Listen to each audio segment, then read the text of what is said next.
et de mafia. C'est pour vous dire que le 4e mandat, là, il ne va pas passer. Chers Ivoiriens, le 16, Laurent Koudou, Laurent Gbagbo sera à Yopougon.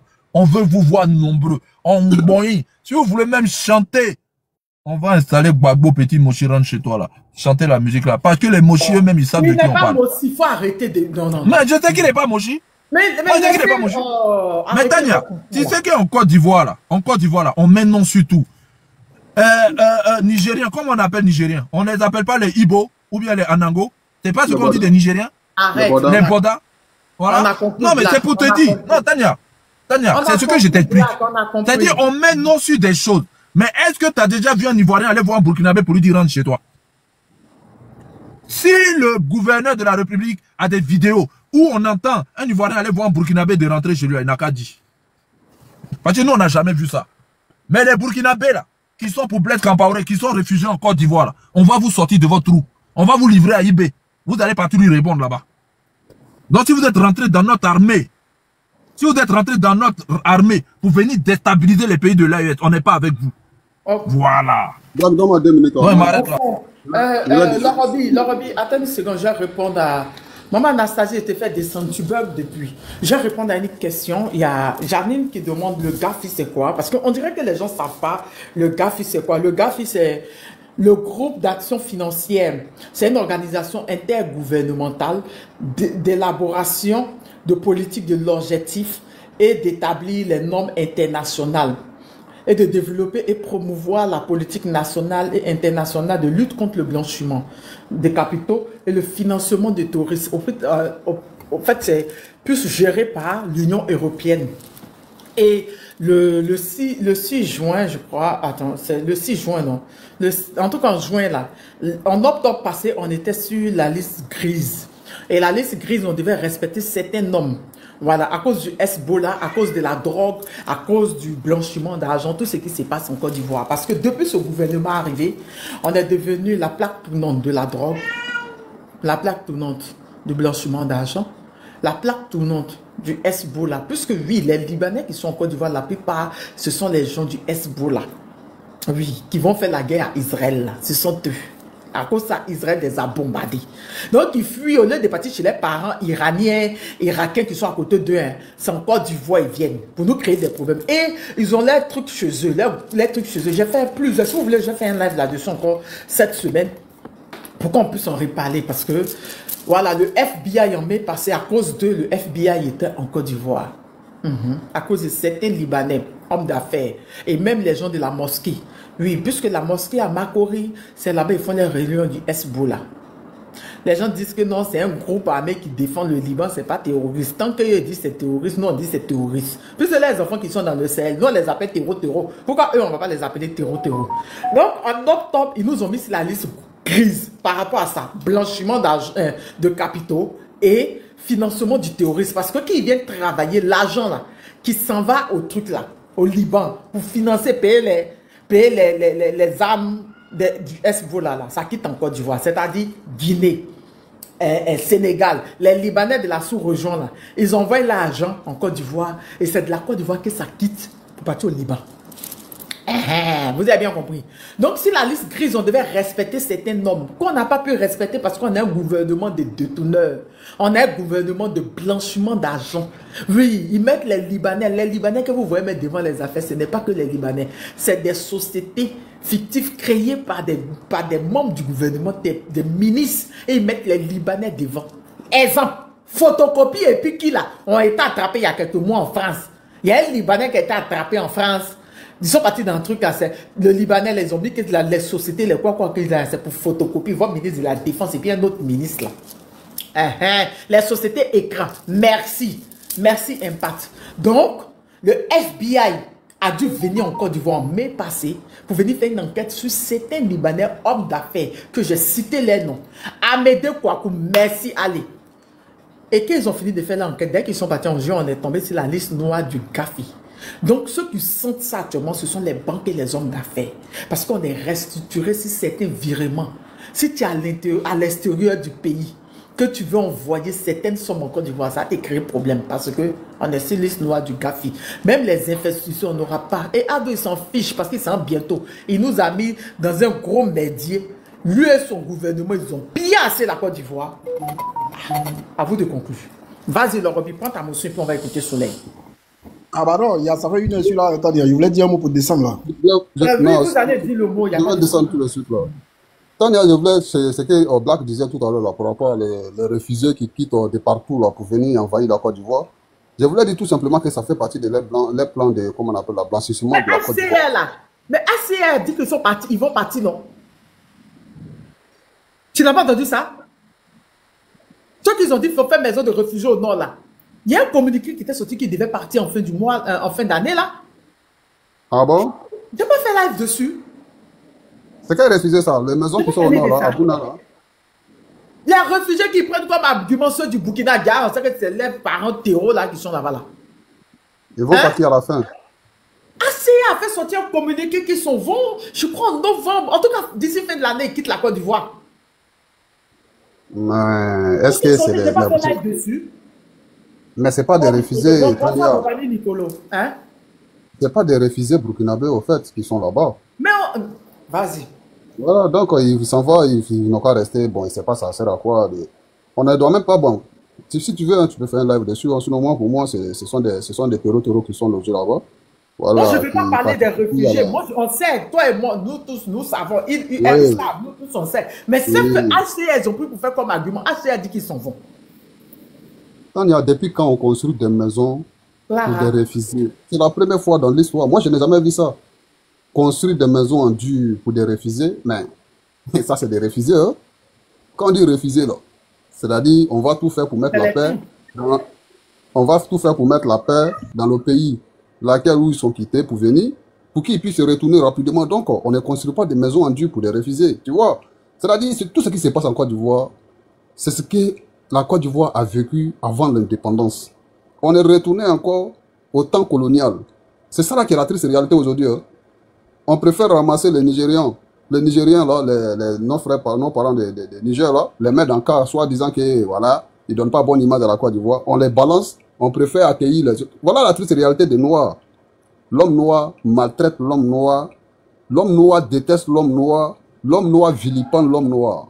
C'est ce qu'il disait hier, Tania. Depuis moi ici né là, je n'ai jamais vu un Européen qui est né sur le continent africain venir vilipender son peuple pour la cause de l'Afrique. Je n'ai pas encore vu ça depuis ici né. Jamais de la vie, même s'il est né chez nous là, il va jamais insulter ses parents pour nous. Jamais de la vie. Mais il faut voir les Africains. Quelque chose arrive aux Africains.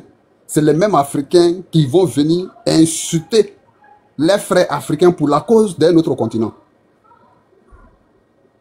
C'est-à-dire, souvent, tu t'assois, tu as mal à la tête. Souvent, Tania, je te le dis, ici, dépassé. Le degré de l'abrutissement de certains noirs sur le continent, non, mais c'est une maladie qu'on ne peut pas soigner, Tania.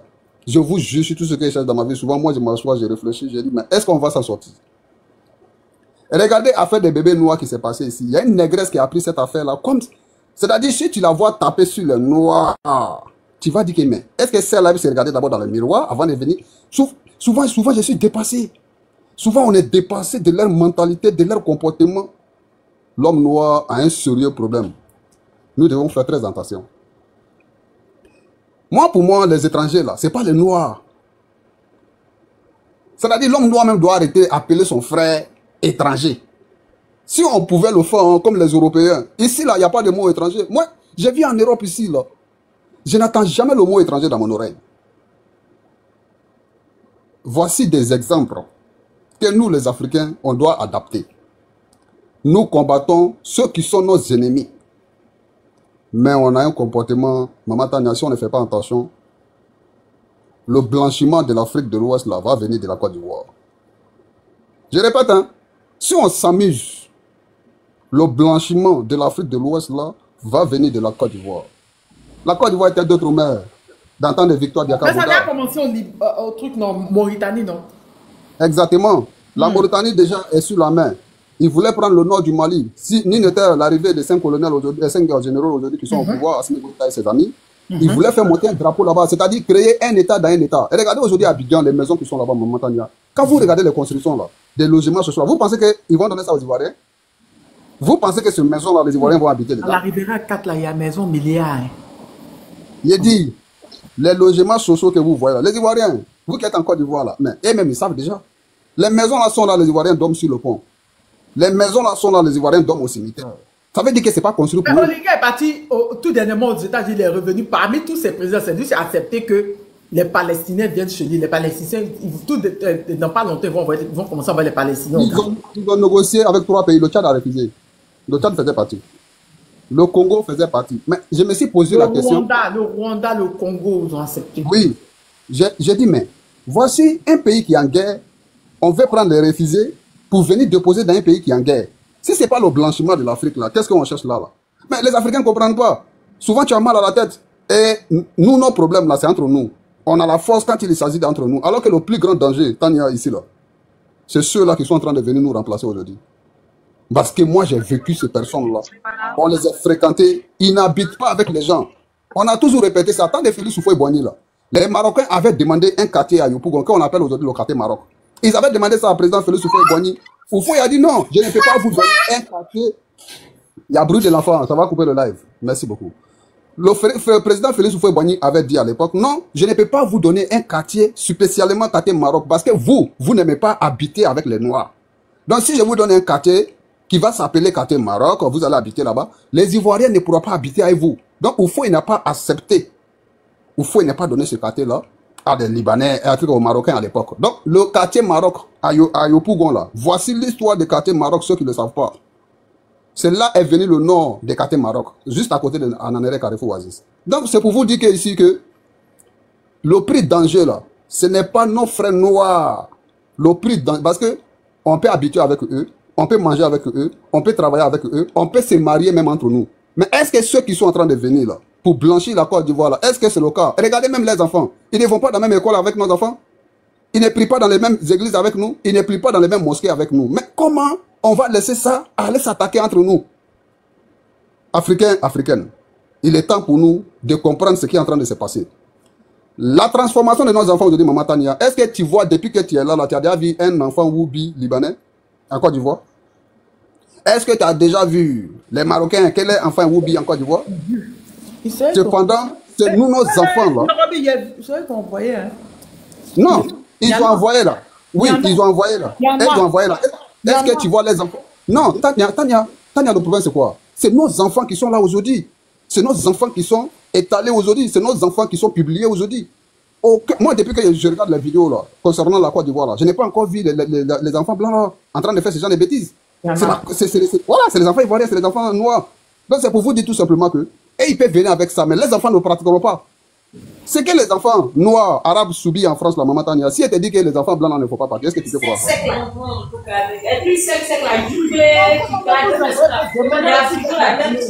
Oh, vous fatiguez. Quand vous prenez pas... L'éducation qu'on donne à nos enfants ici, les enfants noirs et les enfants arabes là, les enfants blancs ne faut pas partir. Tous ceux qui sont en Europe ici peuvent témoigner.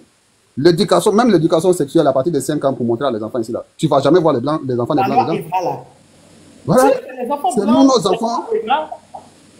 Voilà. Donc, il y a un système qui est fait, il y a un système qui est là aujourd'hui là pour détruire totalement. Détruire, je dis bien détruire totalement la race noire. Ça, c'est quelque chose, on ne doit pas chercher loin. Ce n'est pas une question de vengeance, ce n'est pas une question de haine, mais c'est ce que nous vivons, c'est la triste réalité. Hein. Tu veux ou tu ne veux pas, ou tu fais partie parce que tu as la peau noire. Donc, Tania, l'heure est grave. Il faut que l'Africain se réveille. Il faut que l'Africain arrête de voir son frère africain comme ennemi. Sinon, on ne s'en sortira pas dans ce combat. On est trop fort quand il s'agit d'entre nous. On est trop fort. Quand c'est entre nous, là, donne-moi ta position. Il y a tout ça là qui sort dedans. Donne-moi ton adresse, viens te trouver chez toi là-bas. Moi, souvent, je m'assois, je rigole. Je dis, voilà les comédiens. Le vrai problème est devant nous. Mais toi, tu es concentré sur ton frère noir qui est en train de défendre les intérêts des peuples noirs d'Afrique. Il y a un problème. Donc, je vais m'arrêter là. Sincèrement, courage à tout le monde. Et ceux qui n'ont pas encore compris, que Dieu leur donne la bonne compréhension. Parce que nous sommes en danger de disparition. On veut l'Afrique sans les Africains. On dit que l'Afrique va être le paradis pour comment on appelle là, les Occidentaux, mais sans les Africains. Donc, ce plan-là, ça est en marche. Voilà pourquoi aujourd'hui, là, tout ce que Ado fait en Côte d'Ivoire contre les autres peuples de l'Afrique, vous n'allez jamais entendre dire, les gens vont dire que Ado était raciste, Ado était xénophobe. C'est dans les bouches on a entendu que Tidjane était au Sénégal, c'est dans les bouches on a entendu que Bago était à Maraka. C'est eux qui nous ont dit tout ça. Hein. Je peux te poser une motion, mon frère, Lorobi? Allez-y, Black. Alors, je pense que, Lorobi, tu as entendu parler de la République dominicaine et de Haïti. Exactement. Oui, je connais. Avant le peuple qui dominait. Tout à fait. Le peuple qui dominait. L'économie est gérée par les Libanais. Par les Libanais et aussi par... La majorité... Non, laisse-moi venir. Laisse-moi atterrir, tu vas comprendre. La République dominicaine et Haïti. Aujourd'hui, on a vu des vidéos où les Dominicains chassent les Haïtiens de chez eux. Et quand vous regardez les Dominicains, ils sont pas noirs, ils sont clairs de peau. Ils sont plus clairs que les Haïtiens. On a vu comment ils les chassaient de chez eux. Quand vous voyez le président, parce que vous voyez le président de la République dominicaine, là, vous les voyez. La plupart des gens qui sont dans la politique là-bas, c'est-à-dire ceux qui sont riches, ce sont ceux qui sont clairs de peau. C'est-à-dire les Maghrébins qu'ils ont envoyés là-bas, comme les Algériens, les Libanais et tout ça. C'est eux qui ont pris le président même est Libanais d'origine. Il est Libanais. Tout à fait. Mais il y a Libanais et puis il y a Algériens dedans aussi. Voilà, c'est pour te dire. Il y a tout ça là-dedans. Donc c'est pour vous dire ce qui s'est passé en Mauritanie. En Mauritanie, c'est dans les années 90. Dans l'armée, ils se sont débarrassés des officiers qui étaient noirs de peau. Ça dit qu'il y a eu des noirs qui ont trahi leurs propres frères noirs, croyant qu'on allait les privilégier par rapport aux autres noirs.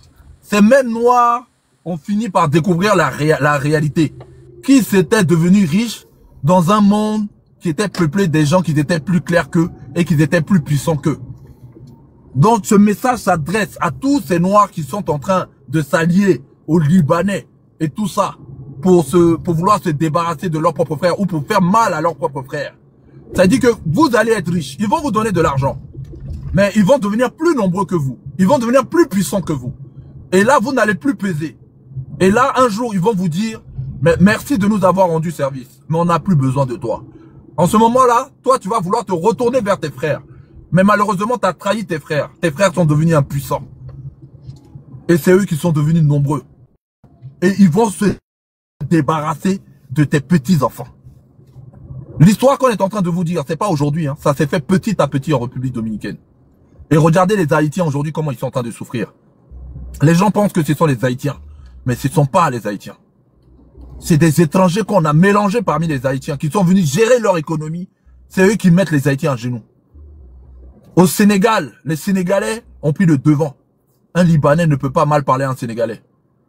Aujourd'hui, au Burkina Faso, un Libanais ne peut pas se permettre de manquer de respect à un Burkinabé. Aujourd'hui, au Mali, un Libanais ne peut pas se permettre même de mal parler à un Malien. Parce qu'on va le remettre à sa place. Et c'est ce que nous sommes en train de vivre chez nous. Si on ne fait pas attention, d'ici 2050, il n'y aura plus d'Ivoiriens noirs. C'est-à-dire les puissants de la Côte d'Ivoire seront des Libanais, des métissés. Mais vous, Ivoiriens noirs, vous serez vus comme des sous-hommes. Non seulement vous êtes vus comme des sous-hommes en Europe, chez les Arabes, chez eux, mais chez vous, vous serez encore pire. Donc il est temps pour vous de réfléchir dans quel camp vous voulez vous mettre. Soit vous êtes avec vos frères, soit vous êtes avec ceux qui vous donnent l'argent, ceux qui vous achètent. Mais je vous dis que demain, vous allez regretter. Voilà pour ma motion, Lorobi. Merci à toi pour avoir réveillé ça. Lorobi, tu avais terminé. On va donner la parole un peu à Défense, d'accord? Ça ne va pas tourner entre nous. Mais avant que la Défense ne parle, Soleil, tu es là, non? Soleil, tu es là? Olouf est là, tu es là? Bon, ils vont répondre. Je suis là, mais... Non, je vais placer un mot de donner la parole à la Défense. Vous voyez, Black, ce que tu as dit, bonne arrivée, mon frère. Il y a pire que ça en République dominicaine et Haïti. C'est ça que moi, j'étais beaucoup suivi sur mon ancien compte par les Haïtiens. C'est ça que je faisais des lives avec eux, souvent même les nuits. Je faisais des lives avec eux. Il y avait pire. Un moment, ils sont venus crier leur coup de gueule. J'étais en live. J'ai changé mon sujet à cause d'eux. La République dominicaine, comme tu dis, les Dominicains ne les aiment pas. Haïti prend beaucoup de choses en République dominicaine, comme la nourriture, plein de choses. Un moment, ils empoisonnaient la nourriture. Je te jure, il y avait une épidémie à Haïti et ça venait de la République dominicaine, des nourritures qui venaient de la République dominicaine. Et quand les Haïtiens ont arrêté de payer la nourriture avec eux, au lieu de manger, s'ils ne se reprochent rien, ils ont jeté, ils ont brûlé. Oui. Oui. Et les mêmes Libanais dont on parle, ils sont actionnaires. Ils ont combien de pourcents dans l'économie en Haïti? Les coups d'État des présidents, ils sont impliqués.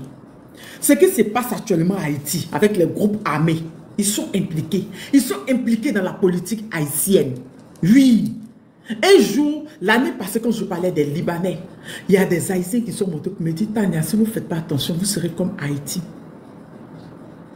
Vous allez devenir comme Haïti. Un pays très riche. L'histoire de Haïti, j'ai déjà fait un live dessus. Oui. Un pays super, super riche. Faisons très attention. C'est tout ça là que je dénonce quand je parle des Libanais. C'est tout ça là que je dénonce depuis des années avec les Libanais. Parce que, comme Black l'a dit, si on ne fait pas attention, comme Black et puis le Roby l'ont dit, il y a un projet du blanchiment de la race noire. De blanchir la race noire. Ils veulent l'Afrique sans les Africains, sans les Noirs. Et si on reste là, à se dire gentil, gentil, ça va. Arrivé à un certain moment, on est fatigué d'être gentil. Il faut taper le poing sur la table. Parce que eux-mêmes, ils ont dit qu'ils venaient, qu'ils nous ont trouvés en train de chanter, en train de danser. Regardez ceux qui soutiennent les Libanais quand les Ivoiriens s'élèvent. C'est les mêmes RHDP là. Mais quand tu leur dis les frax des Libanais, quand tu mets preuve à l'appui ce que les Libanais font en Côte d'Ivoire, ils sont incapables de parler. Et défendre. On voit les Libanais vendre les terrains. Est-ce que c'est possible qu'un Ivoirien, qu'un Africain, même disons un Éthiopien, un Héritien, vende ne serait-ce qu'un terrain, un bout de terrain, c'est-à-dire un demi-centimètre de terre au Liban. Mais à longtemps, ils l'ont tué. C'est son cadavre, on va voir. Oui, ils vendent les terrains. Ils ont 40% de notre économie. Oui, pour ceux qui ne savent pas, ils ont 40% de l'économie ivoirienne. Ils ont les chambres de commerce en Côte d'Ivoire. C'est-à-dire que c'est comme si dans Côte d'Ivoire, il y a deux pays. Pays dans pays. C'est à cause de tout ça que je dis que ce gouvernement doit dégager. Et qu'il faut un nationaliste, un souverainiste en Côte d'Ivoire pour resserrer les clous, pour redonner tout ça. C'est pas méchant. Le capitaine Ibrahim Traoré l'a fait. Tu ne peux pas payer de terrain tu peux pas payer de terrain si tu n'es pas étranger. Regardez le problème du Ghana actuellement, le président Ghanien. La dernière fois, j'ai développé un peu. Je suis en train de revenir avec une autre vidéo pour dire pourquoi l'accident de Ligo, c'était lui qui était visé. Parce que depuis avril, John Dramani, il a dit aucun étranger ne paye d'or chez lui. Pour ceux qui ne savent pas, le Sidi est tombé depuis quelque temps. Le Sidi est tombé depuis, je crois, l'année passée. Le Sidi, mais combien d'années? Le Sidi est tombé.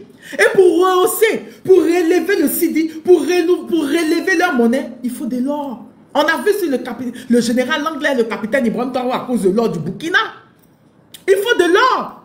Donc, depuis avril, ils ont fait sortir une loi où, à partir du 1er mai, les étrangers ne payent plus. Non, mais c'est quoi ton problème, les affaires? Hein? Où ils ont dit les étrangers ne payent plus l'or. Donc ça a créé tout un grand bruit. Peut-être comme ils sont anglophones, on n'a pas trop parlé de ça, mais moi je suis au courant de ça. Et depuis, John Dramani, le Ghana aussi, subit des attaques terroristes. Oui. Donc, c'est pour vous dire que si on ne trouve pas quelqu'un de bien pour resserrer les clous de la Côte d'Ivoire, on sera foutu.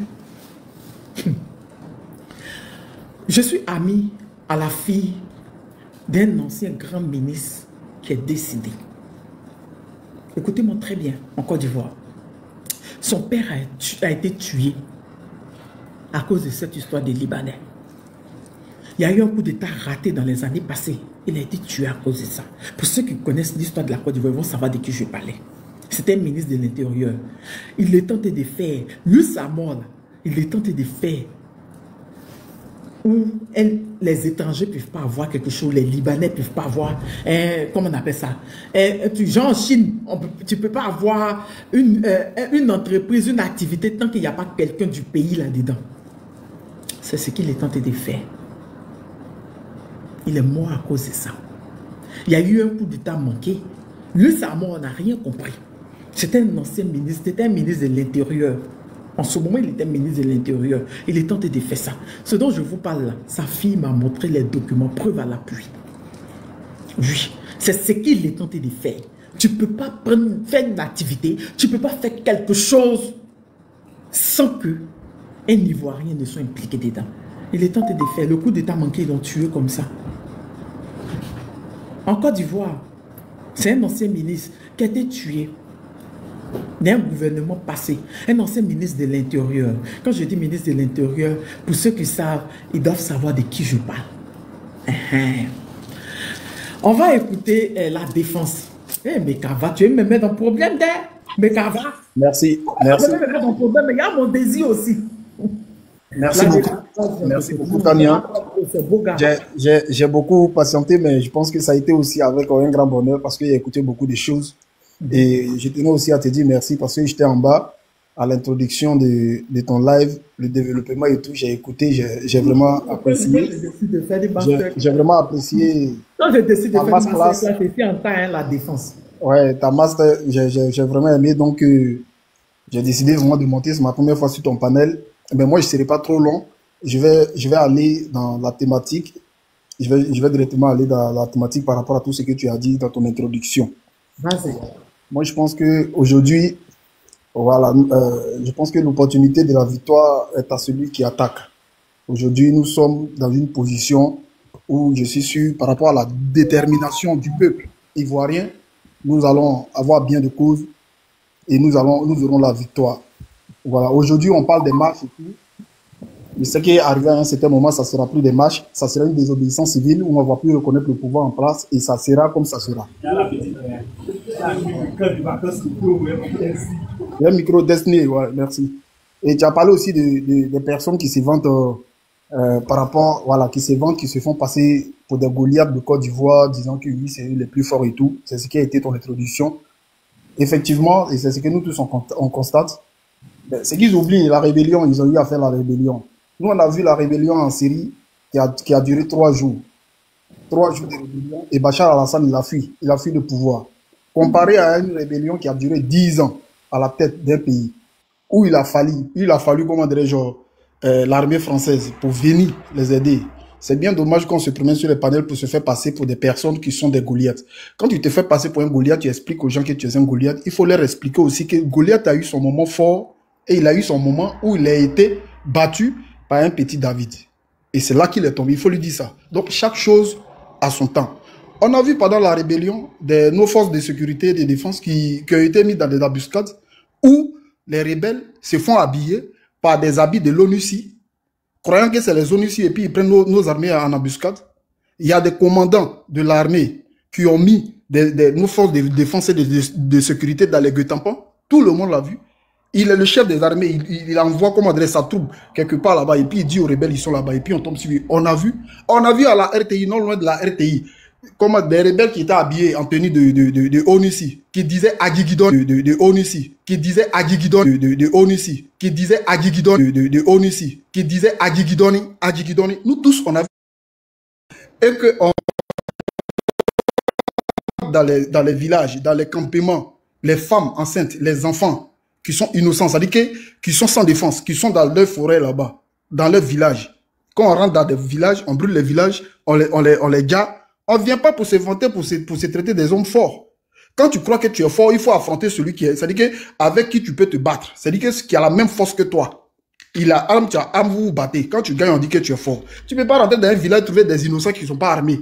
Et puis tirer sur eux aujourd'hui et puis se faire croire que tu es fort. Ben non, tu n'es pas fort. C'est d'être lâche. C'est de se vanter pour ne rien.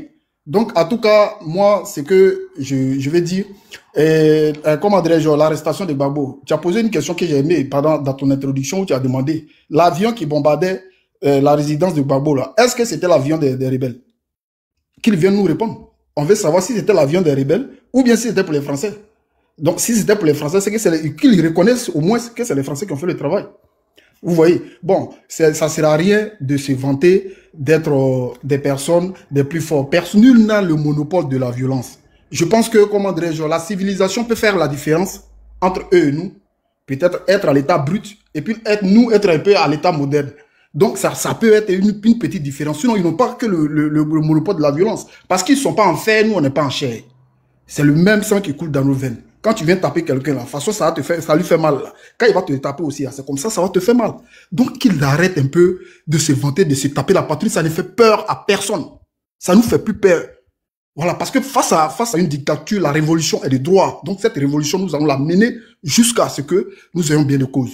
Donc, il ne faudrait pas que c'est les brouffes qui racontent partout sur les panels décourager les Ivoiriens. Il faut que nous soyons mobilisés, voilà, comme un seul homme, comme on a débuté, jusqu'au bout de la victoire. C'est ce que je voulais dire et te dire merci beaucoup de m'avoir accepté sur ton panel. Merci, la défense. Merci. Déjà, il y a un camarade dans les commentaires qui a dit que c'est ancien discours avançons maintenant. Les ouais que vous avez tués, près de 1000 ouais que vous avez tués en une journée, vous nous dites déjà qui a commis ce massacre-là avant qu'on puisse avancer? Oui. Oui, pour avancer, il faut pardonner. Mais nous, on ne peut pas pardonner si on ne sait même pas qui a commis ce massacre. Là, la question, quand c'est vous, il faut avancer. Mais quand c'est les autres, ils doivent payer. L'idée quoi sur Maurice que vous avez enfermé tout dernièrement, c'est pourquoi déjà? Quand c'est les autres, ils doivent payer. Vous êtes en train de traquer sur votre Guillaume actuellement. C'est de ça que vous parlez d'avancer là. On ne peut pas avancer. On ne peut pas avancer s'il n'y a pas d'éclaircissement. Dites-nous déjà quelle faute même avaient commis les Ivoiriens. Parce que ce pourquoi vous êtes plein pour parler de xénophobie, c'est ce que vous êtes en train de faire actuellement. C'est ce que vous êtes en train de faire subir aux pays voisins actuellement. Vous qui vous plaignez avant, que vous étiez sujet de trucs, de xénophobie, vous maintenant, vous faites la xénophobie sur les pays voisins et vous vous croyez plus ivoirien que l'homme. Oh, il faut pousser là-bas, mon frère. Benzo, bonsoir. J'espère que vous allez bien. Oui, bonsoir à tous. Bonsoir, Tania. Ouais, bon, écoute, depuis là, j'écoute, depuis 19h, j'écoute. Ton live, c'est intéressant, c'est très, très intéressant. Moi, ce que je vais dire pour le problème de la Côte d'Ivoire, c'est simple. Il faut qu'on sache déjà celui qui est derrière toute cette merde qui est en Côte d'Ivoire. C'est la France. Faut même pas essayer de tourner à tout ça. Parce que ceux qui sont là, ce sont les rabbins, c'est ceux-là qui travaillent pour la France. Donc, pour que la France, elle est contente. Hein. Je vais vous dire une chose, pendant que nous, on se divise entre nous, là, on se bat entre nous, la France fait son business en Côte d'Ivoire. Le jour que le peuple sera ensemble, que le peuple, le Nord et le Sud vont pas s'insulter, ils seront ensemble, la France va prendre ses bagages et va se barrer. Mais la France maintient cette division. Nous qui vivons en France ici, là, voilà, nous qui vivons en France, on sait comment la France est. On voit les divisions dans les cités. La France a divisé les cités contre les autres. Vous voyez comment ça devient, c'est la même chose. Donc il faut que les Ivoiriens comprennent une chose. Le Français, tu peux l'insulter, tu peux lui faire tout ce que tu veux. Il s'en fout. Mais lorsque tu touches à son bien, il va réagir. C'est ce que les Sénégalais ont fait. Et ils ont vu un moment ça a réagi. Macky Sall, vous avez vu comment il n'a pas pu se présenter. Parce que les biens ont commencé à être touchés. Il faut un moment qu'on oriente nos combats autrement. Regardons ce qui est à côté là. Ce qui les appartient. Ce qui fait qu'aujourd'hui les enfants mangent du chocolat sans savoir comment nos parents souffrent dans les champs. Moi, c'est ce que je regarde. Tout le reste, c'est parler. On parle, mais pendant ce temps, ils se goinfrent. Quand la France n'arrive pas à venir à intervenir en Afrique, elle envoie toujours des pays arabes ou les pays maghrébins. Ils travaillent tous les deux pareil. Les deux ils travaillent pareil. Quand ils n'arrivent pas, ils envoient ceux-là. Et puis ceux-là, ils viennent derrière, ils sont là. Qui garantit les business, c'est la France, puisque c'est elle qui tient nos monnaies. Si le Maroc investit en Côte d'Ivoire, qui garantit les bénéfices pour le Maroc, c'est la France. Mais quand nous, les autochtones, on va dans les banques pour aller prendre de l'argent, on ne nous donne pas. Le Libanais qui va quitter ici, aller en Côte d'Ivoire, demander de l'argent dans la banque, ils vont lui donner parce qu'il a la garantie de la France.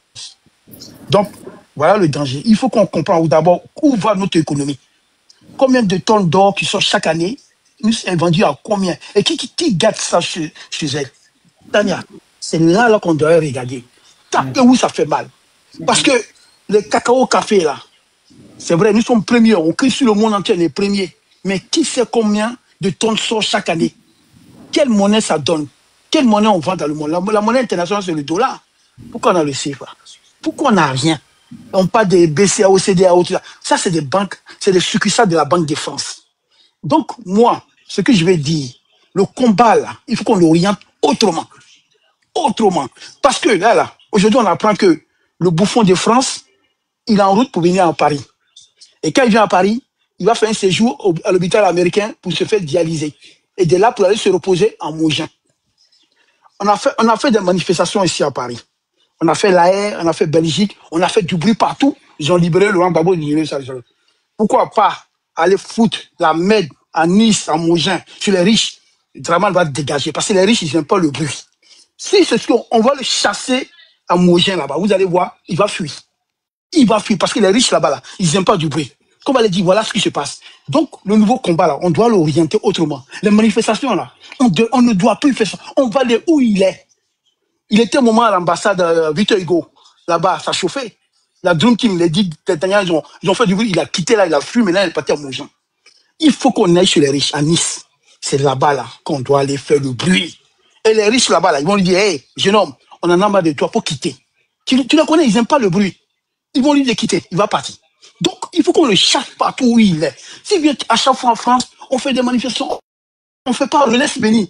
Mais on doit faire comme les Camerounais ont fait à Paul Biya en Suisse, là. Ils ont fait ça aussi ici, là. Pourquoi on ne fait pas ça, nous? Partout où ils vont, c'est là qu'on doit faire. Donc maintenant, moi, je dis une chose. Le problème de la Côte d'Ivoire, c'est la France. C'est très simple. On a fait dire, parler, on a vu. T'as dit un truc, ils ont dit, le général il a expliqué comment ils ont fait pour attaquer la Côte d'Ivoire. Comment ils appellent la mer ivoirienne comment on appelle des sandales, tout ça là, c'est pas t'as vu, le dénigrement des Africains. Ils s'en foutent de nous. Les mecs qui s'assoient sur un plateau, ils le disent. Nous allons faire de Port-Boué jusqu'à l'aéroport, une base de Otanien. Tu te rends compte? Ils sont assis et puis ils parlent de ce qu'ils vont faire en Côte d'Ivoire. Et puis nous, on est là. On a en train de discuter, Draman, tout ça. Non! Attaquons à la racine. Le combat, c'est les Français. Moi, tout le temps, je le dis, c'est eux-là qui foutent la merde chez nous. C'est eux-là. Il faut parce que eux-là, quand tu touches les biens, ça les fait mal. Il faut taper au portefeuille de ces gens-là. Et tu vas voir demain, hein, ils vont comprendre. Si on attaque les portefeuilles demain, total, péage, tout ça là, si on les fait ce qu'il faut faire là, tu vas voir demain, ils vont dire, Ouattara, il faut quitter. Ils vont le faire quitter, comment on appelle Tania. Ils vont le faire quitter parce qu'ils n'aiment pas qu'on touche les portefeuilles. Tu peux les insulter. Même ici, enfant, tu l'insultes, tu dis connard, tout ça, ils s'en foutent. Mais touche sa voiture, touche son bien, tu vas voir son vrai visage. C'est comme ça, ils sont. Donc, il faut qu'on comprenne où on doit orienter nos combats. Maintenant, le combat, là, il faut chercher ceux qui sont en train de foutre la merde chez nous. Ceux qui sont derrière. Les Français, les Libanais, le Hezbollah, tout ça, ils sont chez nous, ils font leur business. C'est nos dos. Et puis, pendant ce temps, nous sommes dans une guéguerre entre nous. Il faut qu'on consciencie nos frères. Voilà. L'économie de la Côte d'Ivoire, c'est comme ça. Combien de tonnes d'or qui sortent chaque année? Elles vont dire, la Côte d'Ivoire gagne combien dedans? Combien de milliards qui sortent chaque année, la France prend? Comment ça fait? On va dire, ah, d'accord. Nous, nos parents, on travaille, donc on nourrit les Français. Aujourd'hui, l'AES, ils gèlent les or. Aujourd'hui, le Burkina a 20 millions de tonnes d'or. Ils ont l'argent. Ils sont tranquilles. Ils gèlent les or. Nos or, nous, c'est où? C'est surtout dans la Banque de France ici. Et puis on est là, on parle. On parle. Même les routes qu'on fait, c'est pas nous, on paye. Le tramway qu'ils vont mettre chez nous, là. Est-ce qu'ils ont formé des techniciens demain pour réparer les rails? Ils ont formé tout ça? Non. C'est toujours eux-mêmes qui vont venir prendre encore de l'argent sur nos dos. Tania. Ça prouve que nous, on est là. On nourrit ce peuple abominable qui est ici, qui vaut rien, qui n'aime pas travailler. Tout le temps, ils font des grèves, ils n'aiment pas travailler. On sait que c'est des fainéants, mais ils aiment aller foutre la merde dans les autres pays. On les connaît comment ils sont. Il faut les attaquer à la racine. Moi, aujourd'hui, là, mon problème, je les regarde, ce peuple-là. On voit ce qu'ils font. On voit ce qu'ils font. Il y a l'Ukraine. On voit ce qu'ils ont fait en Ukraine. Ils disent aux Ukrainiens, battez-vous, mais eux-mêmes, ils ne veulent pas envoyer les enfants pour aller se battre. Ils sont comme ça. Il faut que nous, pendant ce temps, nous, on se bat, nous. Le gars, il prend l'avion sur l'argent du contribuable, et puis il se déplace avec toute sa famille, toute la mamaille, là, tout ça est payé, tout ça est payé. Le peuple ivoirien souffre. On dit Abidjan est cher. Tout le monde dit Abidjan est cher. L'eau qu'on boit en Côte d'Ivoire ne nous appartient pas. Même l'eau qu'on boit, l'eau et l'électricité, c'est des trucs qui doivent appartenir à un pays, à un peuple. Si demain, Bouygues met quelque chose dans l'eau, là, beaucoup de gens vont avoir des diarrhées, tout le monde peut tomber malade. Qui va dire quelque chose? Parce que c'est eux qui gèrent notre eau. C'est pas normal, Tania. On a rien qui nous appartient. Les gens sont en train de parler, oui, on a trouvé des gisements d'or, oui. Mais qui va exploiter les gisements d'or? C'est une compagnie française qui est basée où? Au Canada. La France est toujours derrière. Et quand tu vas voir ça, c'est une filière qui appartient peut-être à Bouygues ou à Total derrière. C'est toujours la même chose parce que la France est claire. Tout, c'est des filiales du Canada, oui. Voilà, c'est ça. Parce que, voilà, c'est les trois pays là. Tu n'as pas remarqué, c'est toujours Canada ou Australie. Pourquoi? parce que c'est la France qui leur donne le feu vert d'aller derrière, mais c'est la France qui crée des sociétés dans ces sociétés-là. Vous dites, non, comme c'est des négros qui sont là-bas, au fait, ça appartient à des holdings. Ce qu'on doit comprendre des holdings, ça veut dire que c'est un groupement d'entreprises, d'accord, qui va former un consortium qui, lui, dans la maison mère, n'est pas forcément en France, mais va être à l'étranger. Voilà, tout simplement. Voilà. C'est comme Eni, c'est comme Eni qui va exploiter le gisement baleine. On dit que c'est italien, parce que c'est italien. Mais Eni appartient à une holding qui, lui, c'est lui qui va gérer au fait derrière. Voilà. Et puis nous, on a combien de pourcents dedans? On n'a rien. L'Arabie Saoudite, les Qatariens et tout ça, ils ont réussi à bloquer les trucs. Ils ont dit non, négatif, c'est pour nous-mêmes. Ils vendent les pétroles en comment? En dollars. Mais ils ont les monnaies à eux. Nous, on vend nos pétroles là, en dollars. Nos monnaies, c'est où le dollar? Le dollar est dans les caisses françaises. Que la France se sert de ça pour payer ses dettes. C'est pour ça que ce pays n'a jamais, depuis 2017, c'est un pays qui est toujours endetté. Pourquoi? Parce qu'ils n'ont pas d'argent, ils n'ont pas de revenus. Ils sont obligés de prendre tous les devises des Africains pour pouvoir s'en sortir. C'est ça qui fait les forces. Aujourd'hui, là, c'est parti. Aujourd'hui, là, chez moi où j'habite, là, l'électricité est coupée dans la rue, là. Il n'y a pas d'électricité, c'est coupé. Il n'y a pas d'électricité, c'est coupé. Ça veut dire que maintenant, ça commence à serrer parce qu'il n'y a plus d'uranium. Il faut qu'on attaque à la racine. Il est temps de changer le combat. C'est ce que le président Gbagbo voulait faire, mais les gens n'ont pas compris. Aujourd'hui, ce que l'AES a fait, entrer et fait là, c'est ce que Gbagbo avait commencé depuis longtemps. Mais maintenant, ils ont compris. Donc, moi, aujourd'hui, ce qui veut dire une chose, il faut que le peuple ivoirien comprenne déjà, il faut une étude des matières premières. Qu'est-ce qu'ils ont sur les terres? Qu'est-ce qu'ils les apportent? Quelles sont les matières? Qu'est-ce qu'ils se voient? Voilà. Tu comprends, Black original? Si le peuple sécure sur son territoire, il peut se battre. Mais personne, les gens se lèvent parce qu'il y a une route. Il y a un pont, ils sont contents. Mais attends, ça c'est normal, il est venu. Laisse-moi t'accompagner. Okay. Laisse-moi t'accompagner sur ce que tu es en train de dire. Parce que les gens sont en train de voir le métro, le RER, le métro qui va arriver en Côte d'Ivoire. Mais les gens ne savent pas que tu sais, les métros et le RER en France, la RATP comme la SNCF, ils sont très très endettés. Ça veut dire qu'ils sont tellement endettés que l'État même a dû se séparer de certaines parts de la SNCF et de la RATP. Et il faut savoir que Ouattara, c'est un libéral. Ouattara, en fait, c'est pas un patriote, c'est un libéral. C'est-à-dire que lui, dans sa manière de gérer l'économie, ton chat là, il sera bien à manger. Hein. Bah, moi, j'ai plus là, je veux une cuisse là. Le chat là même a grossi un peu. J'ai dit. Donc voilà. Donc c'est pour te dire que la SNCF comme la RATP, c'est un gouffre financier pour l'État français. Voilà. C'est ça que les gens doivent savoir. C'est un gouffre financier. Ouais. Jusqu'à même, ils ont commencé à vendre les parts de la SNCF et de la RATP. C'est tellement l'État n'arrive pas à subvenir à ça. Mais le système français est mieux que le système anglais. Parce qu'en Angleterre, le secteur du transport ferroviaire est privatisé. C'est pour ça qu'ils ont beaucoup d'accidents, beaucoup d'incidents. Parce que ça coûte très très cher à entretenir. Donc c'est bien beau d'avoir le métro, mais encore mieux, il faut avoir les moyens de les entretenir. Voilà, merci. Merci, merci. On va avancer. Mais avant qu'on avance, le monsieur Benzo a dit quelque chose de très important que j'aimerais rajouter quelque chose dessus. Il a dit il y a les Libanais, tout ça, il faut régler. Monsieur Benzo, j'aimerais vous dire, qui dit Libanais dit la France. Oui. Ils ont été envoyés en Afrique pour être les yeux de la France. Oui. Oui, ils sont les yeux de la France en Afrique, les Libanais. Je le sais, je le sais. La preuve, Robert Bougie. Voilà. Ok. Bonne arrivée chinois. J'espère que tu vas super bien. Laurabi, après, je vais te donner une motion. Après, je vais te donner un temps de parole après chinois. D'accord? On va écouter Monsieur Yadrakov qui veut bouffer Bobo. Oui. Ton chat, il est bien dodu là. C'est mon chat. Ah, ça, c'est dedans, j'ai dit, mon gars, c'est moyen ça là, de mettre vraiment de tombe. Mon gars, c'est dedans aussi. Je mange ça là net, demain il tombe.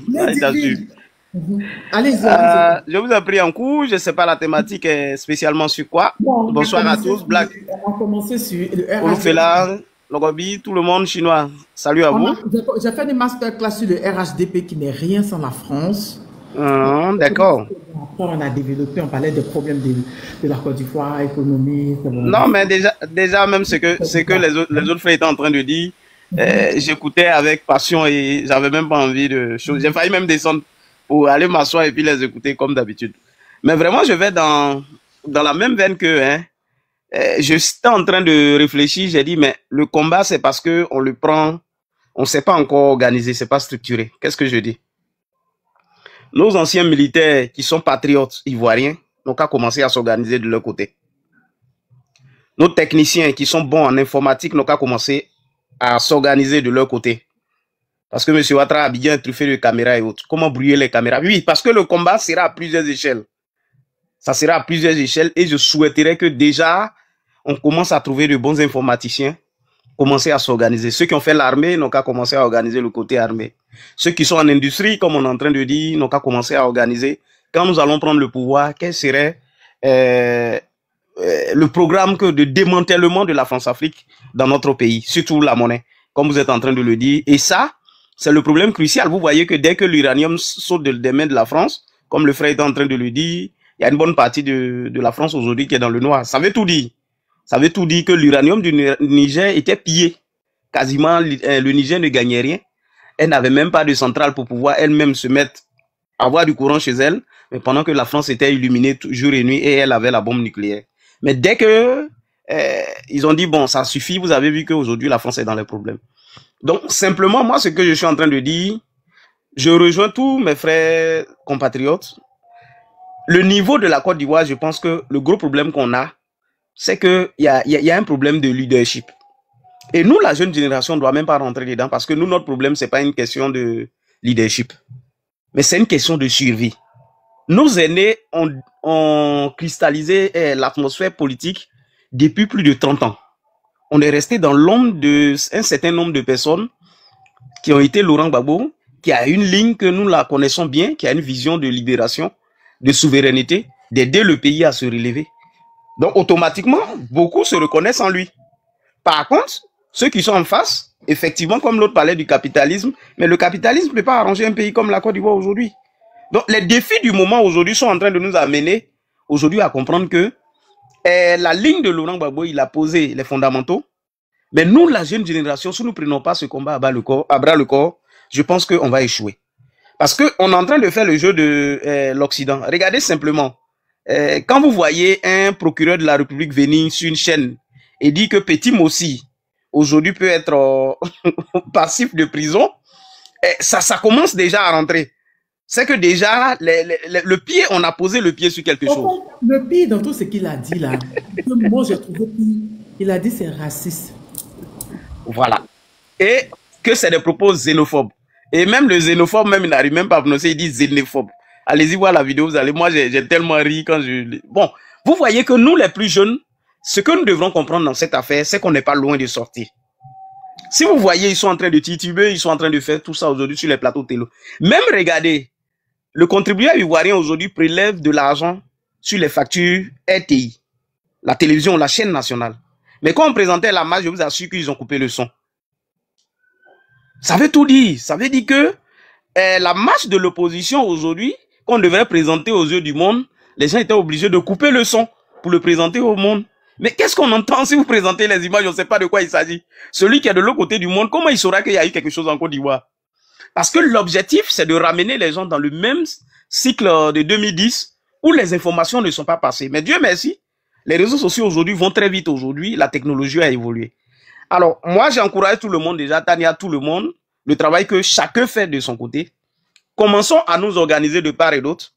Tous ceux qui sont cyberactivistes, qui connaissent de bons informaticiens, surtout les informaticiens, le combat va s'axer plus sur vous. Parce que quand ça va arriver, les gens vont couper Internet. C'est ce qu'ils ont fait au Gabon, c'est ce qu'ils ont fait dans les autres pays. Quand ça chauffe net, vous allez voir que la connexion. Donc déjà, commencez à penser. Voilà, commencez à penser à la stratégie qui nous permettrait. Parce que quand ça va arriver au cœur, actuellement, ils vont déposer les candidatures et vous savez que nous n'allons pas accepter. Nous n'allons pas accepter. Et samedi, quand nous allons sortir, aller écouter le président Laurent Gbagbo, forcément, il aura réellement une ligne à suivre. Donc, quelque part, moi, j'encourage tout le monde.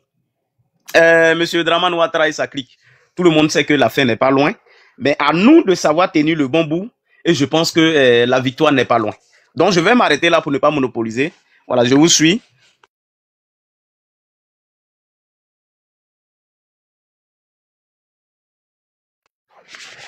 Tania est là.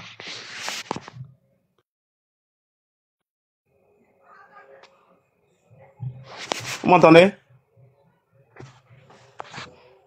On vous attend. Chinois, tu veux prendre la parole? Ok, oui. Donc, je suis pas là. Voilà, le temps de ne pas trop monopoliser la parole. Voilà, donc je vous suis.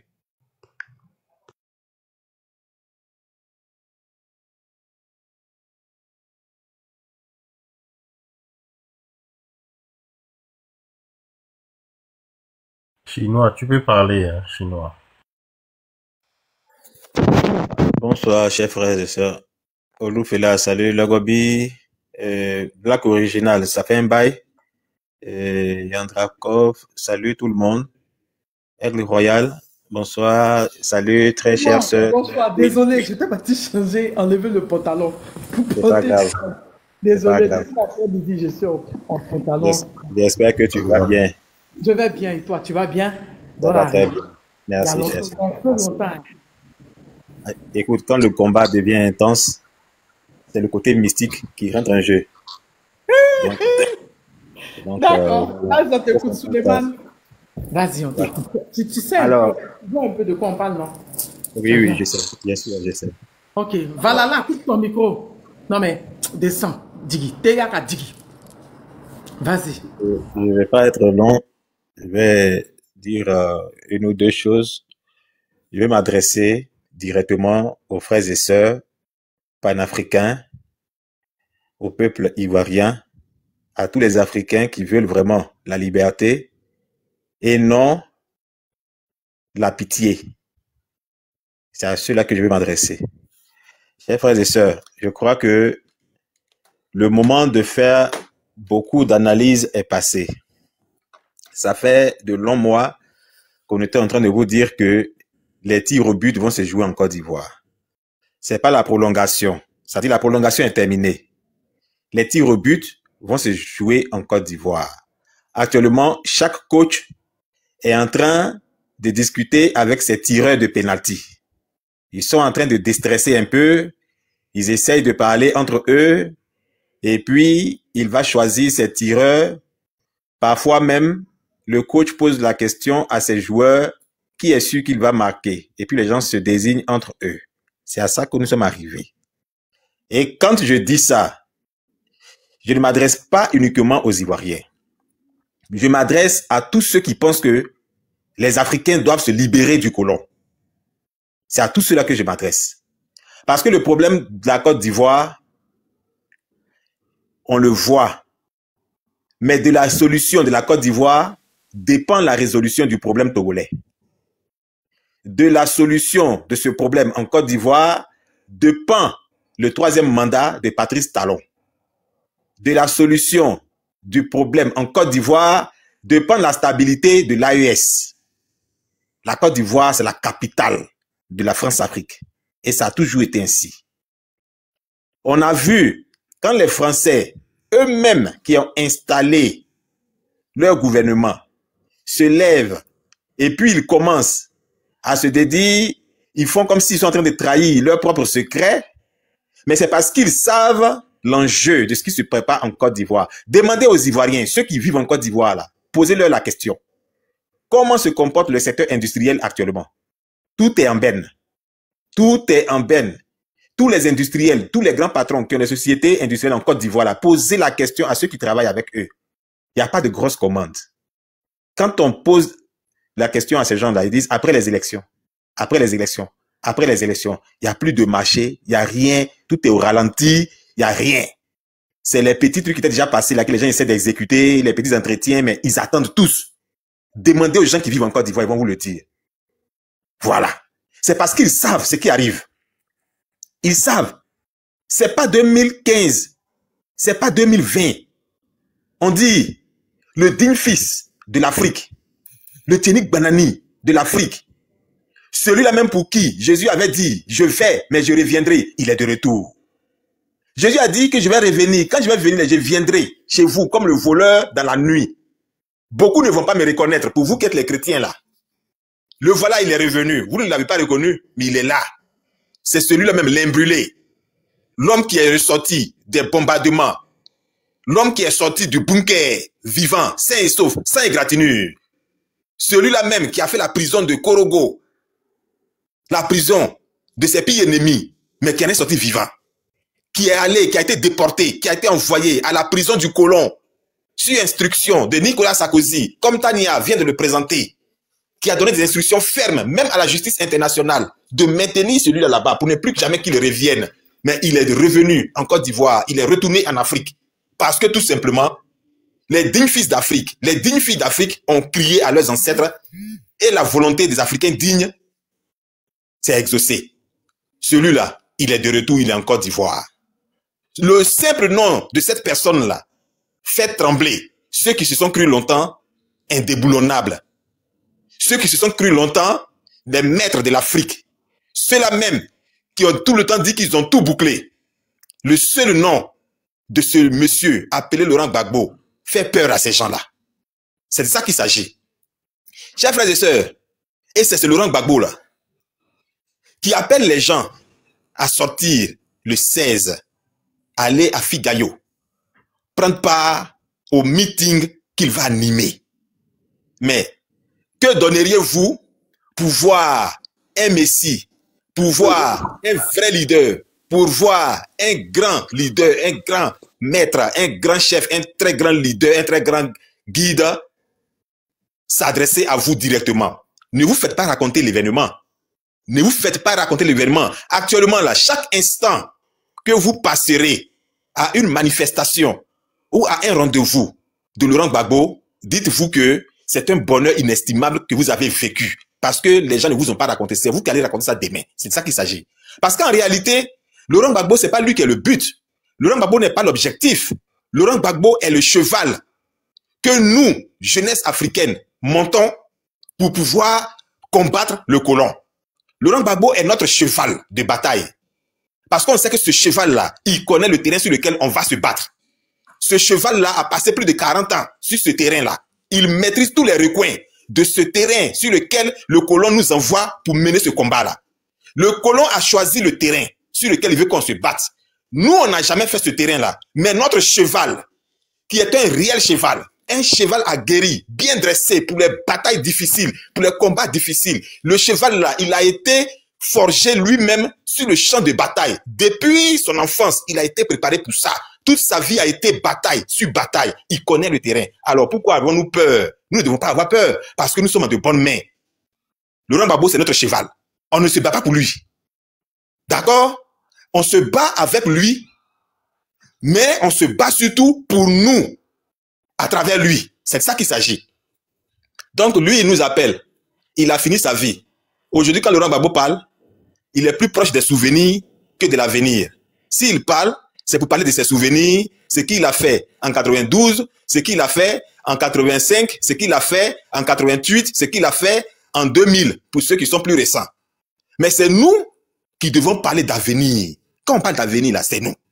D'accord? Lui n'a plus d'avenir. Par rapport à nous, il n'a plus d'avenir.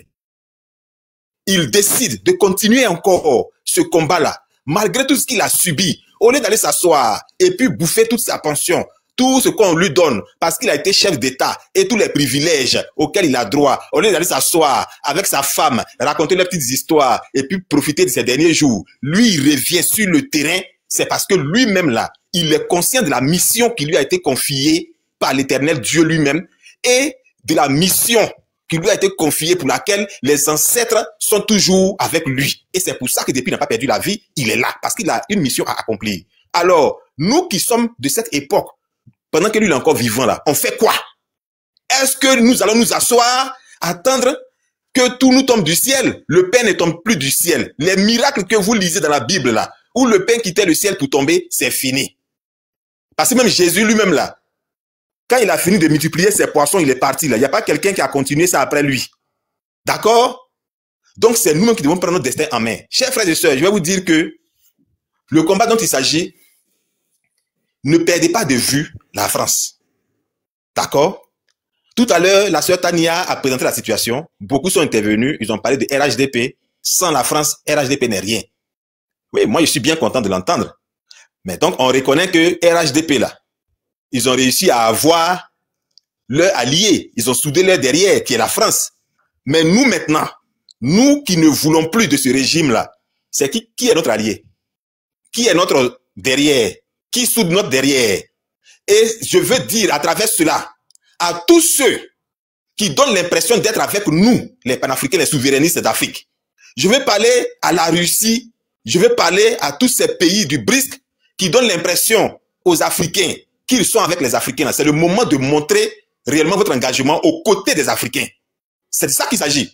Nous n'allons pas accepter cette année que vous puissiez faire le semblant, que vous puissiez faire double jeu avec nous. Ça ne marchera pas. Ça ne passera pas cette fois-ci. Soit vous êtes avec nous, ou vous n'êtes pas avec nous.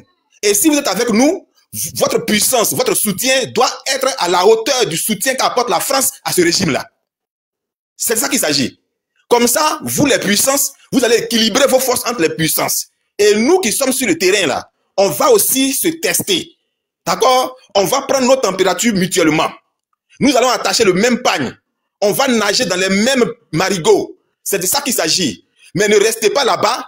Vous allez rester là en disant la Russie, c'est là, et puis nous on va, pendant que les autres sont soutenus par la France, cette France esclavagiste, impérialiste, cette France qui n'a pas d'état d'âme, lorsqu'il s'agit d'exterminer les Africains tout simplement pour leurs propres intérêts là, on va aller les affronter à travers un groupuscule d'individus qui ne valent même pas 50 personnes à la tête d'un gouvernement qu'on ne voit même pas, et ils vont dire non, c'est pas ceci, c'est le gouvernement qui a fait, alors qu'on sait que c'est la France qui tire les ficelles. Il a déclaré sa candidature où? C'est la France qui est derrière tout ça. Et nous, on a déjà affronté la France.